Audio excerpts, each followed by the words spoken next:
My son, he's still figuring life out. My mother said it gently, but loud enough for the table to hear. We were at my sister's $250,000 wedding, crystal chandeliers above us, imported flowers lining the aisle, cameras flashing every few seconds. Everything looked expensive, including the expectations. My father adjusted his cufflinks and added, almost casually, "Some kids move forward. Some just hit a dead end."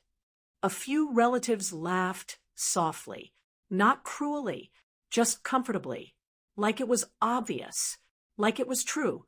I stood there in a simple black suit, no luxury watch, no dramatic entrance.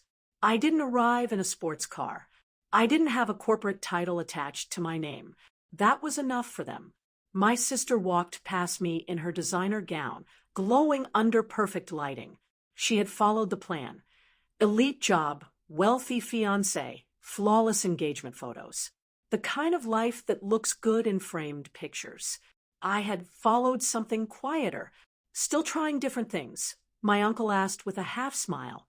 Yes, I said calmly. Still building. That word didn't register to them. Building doesn't look impressive when it's invisible. During the speeches, my father praised my sister's discipline, her ambition, her direction. The guests nodded with approval. Then he glanced at me. "And to my son," he said, raising his glass, "I hope one day you find yours." More laughter. Polite. Controlled. Final. I didn't react. No argument. No defense. No dramatic exit. Because I had learned something they hadn't. People who need applause will never understand progress that happens in silence. They thought I was lost because I wasn't loud. They thought I was behind because I wasn't visible. But noise is not direction, and attention is not success. Later that night, while the music swelled and guests filled the dance floor, I stepped outside for air. My phone buzzed. A short message. "Funds cleared. It's official." I read it twice, not because I was surprised, but because timing is sometimes poetic. Inside, my parents were introducing my sister to investors and executives. Outside, I was finalizing something they didn't even know existed. I didn't smile out of revenge. I smiled out of clarity. They had already decided who I was, and that was their mistake. I walked back in, hugged my sister, thanked my parents for the invitation, and left before the final toast. They thought I was the dead end. They had no idea I was just getting started. The wedding ended. The comments didn't.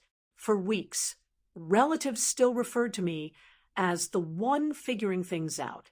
It stopped bothering me because while they were replaying a single night, I was building something that didn't need applause. I moved into a smaller apartment, cut unnecessary expenses, woke up before sunrise, slept after midnight, not because I was desperate, but because I was focused. Every morning started the same. Coffee, laptop, silence. No social media updates. No motivational quotes. No announcements. Just work. The project my phone buzzed about that night, it wasn't flashy. It didn't look impressive on the outside, but it solved a real problem. And real problems pay. I reinvested everything. Profits weren't spent. They were positioned. Meanwhile, life at home wasn't as perfect as the wedding photos suggested. My sister and her husband were arguing about financial pressure. The lifestyle they showcased required constant maintaining. Appearances are expensive. My father mentioned rising debts during one of our short phone calls. My mother sounded tired. Still, no one asked what I was doing. They assumed I was still trying. 6 months passed, then 9. My client list grew quietly. Contracts became larger. I hired 2 people, then 5. I stopped counting hours and started measuring systems.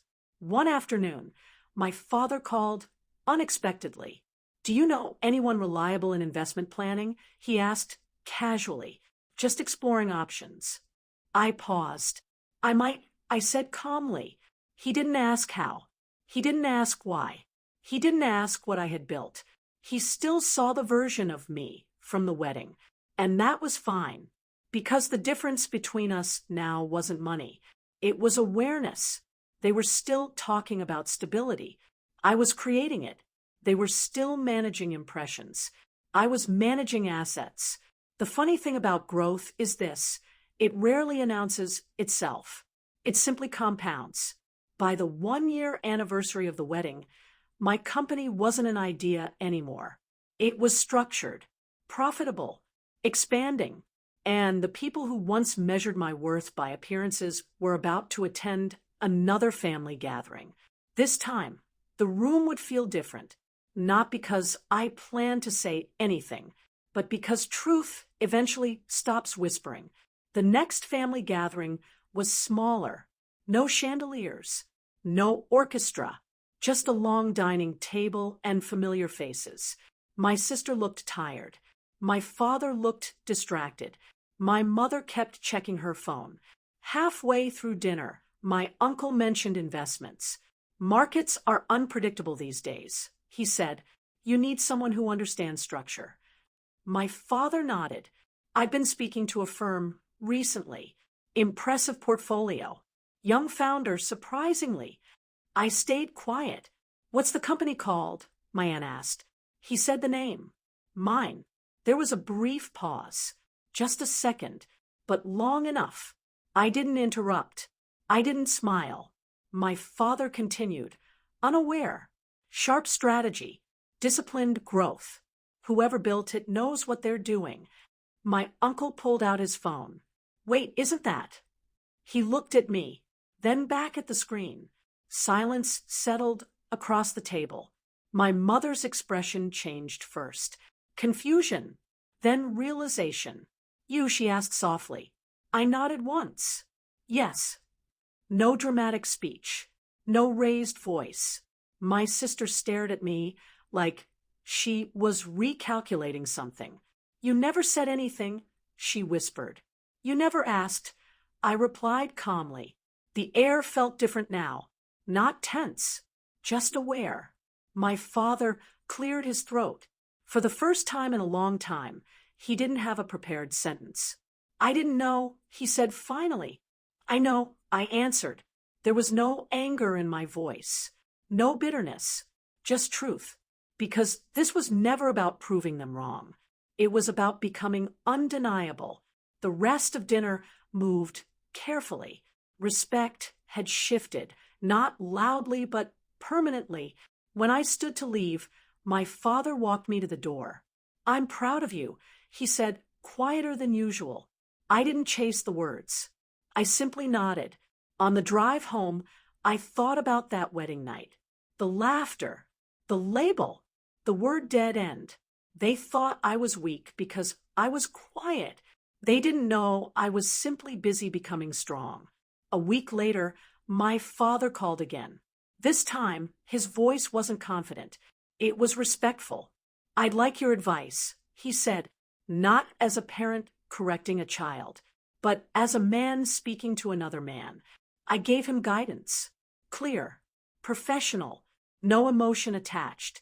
When we hung up, I didn't feel victory. I felt closure, because the real success wasn't the company. It was this. They no longer saw a dead end. They saw direction. And I never had to raise my voice to prove it.